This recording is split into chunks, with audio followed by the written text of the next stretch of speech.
On now to a court case we've been following since 2011. A group of 83 plaintiffs has come together to sue the biotech giant Monsanto.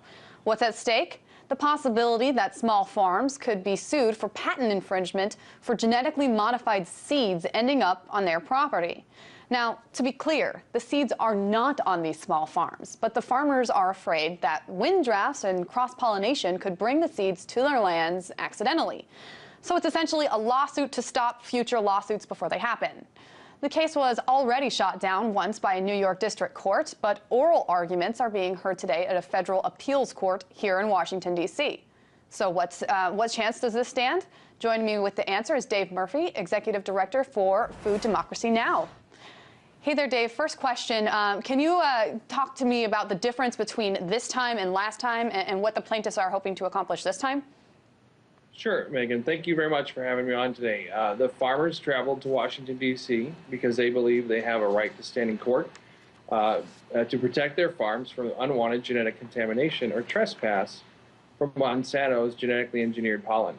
If that pollen contaminates their crops, they can be tested, and if they're tested and they have a certain percentage of genetically engineered crops, those farmers can lose markets or organic and profits. So farmers traveled to Washington, D.C. today to stand before the court and protect themselves from Monsanto's abusive patent infringement lawsuits, which are really outrageous. And they've been happening since 1997, the year after Monsanto's first Roundup Ready soybeans were planted in 1996. And since 1997, 150 farmers have been sued for patent infringement lawsuits. At the same time, another 700 have been sued but settled out of court with Monsanto.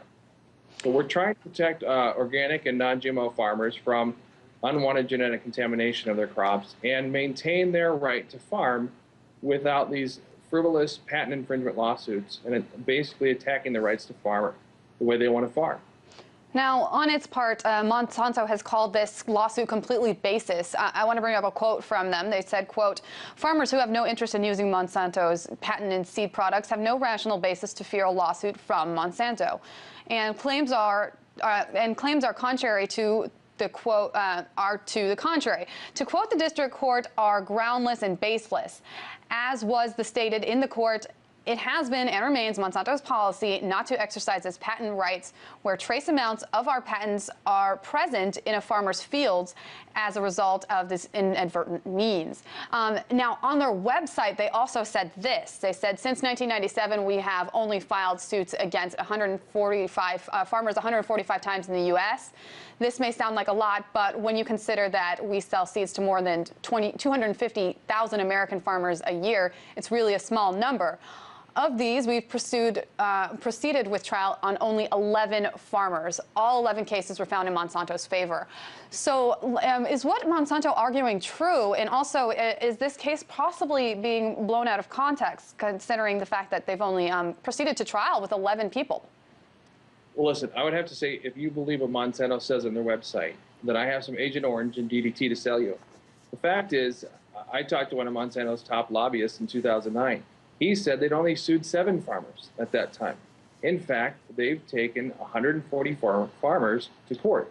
Those are the facts they stated in the material given to our attorneys. Okay. At the same time, another 700 farmers were brought to court.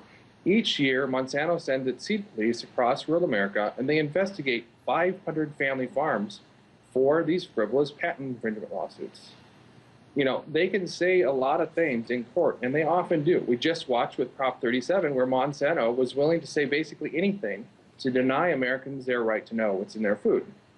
And farmers, you know, they are organic and non-GMO farmers are very concerned about the economic impacts that this genetic pollen has on their ability to maintain their livelihood. The reality of the situation is Monsanto has a flawed technology. Genetically engineered crops are a deeply flawed technology that have been allowed into the U.S. market for profits for a chemical and pesticide company and not for the benefit of family farmers or the food supply. So, Dave, let me ask you this. Another thing that we're hearing is that Monsanto has a lot of money to spend on these legal defenses cases from campaign and donations. How does this affect the fight? Is it really a fair fight considering the 83 plaintiffs that we have versus this huge biotech giant, really? Listen, Monsanto is the world's largest biotech seed and chemical company. They have unlimited resources. We just watched in California in Prop 37 how they spent more than $8 million to deny Americans their right to know what's in their food. The fact is, they have a ton of money to spend in suing farmers. They try to bully and intimidate these farmers and harass them with these frivolous lawsuits. It doesn't matter how much money they have. We have justice and truth on our side. The American people are tired of watching corporations like Monsanto bully American farmers and not do the right thing when it comes to either labeling the genetically engineered products or allowing their flawed technologies to contaminate. Listen, organic food is one of the only segments of agriculture that is growing extremely rapidly, almost by double digits for the last 20 years. Right now, because Monsanto has a flawed technology that contaminates their genetically engineered pollen, will contaminate organic farmers' fields and their crops, we're not allowed to know, one, the situation has never been brought before court. The other real situation is, why are Monsanto sending agents, seed police, onto farmers' fields in the first place? Well, Dave, that's exactly what I was going to ask you. I mean, how does Monsanto find out about these cases where the seeds happen to end up on the lands? Are they going onto people's private property and testing these seeds? Absolutely. They snuck onto Percy Schmeizer's land. Percy Schmeiser is one of the heroes of the organic and seed freedom movement. In an effort to stand up to Monsanto, they snuck onto his farm. He's a Canadian canola grower. He saved canola seeds for 50 years. He's one of the most famous and best plant breeders of canola in Canada. And they knew that. They intentionally went after him. They snuck onto his land, and they took clippings from his field. They basically stole plants out of his field, and they tested them. They found that their genetically engineered genes were actually contained within those plants, and they took them to court. Ultimately, Percy Schmeiser lost to this Canadian Supreme Court.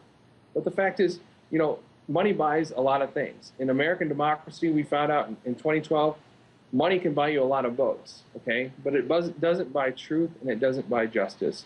And we believe farmers have a right to stand in front of the court and explain their case, why they should not be exposed to unwanted genetic contamination, which ruins their economic livelihood, and at the same time, why they should not be bullied and harassed by a biotech giant like Monsanto. They are worse than the mafia. They are the rural mafia, and they control governments, they control Congress, they have wormed their way into the White House. I know you've covered the WikiLeaks story, where they basically threatened France, trade wars against France, because France didn't want to approve one of their GMO crops.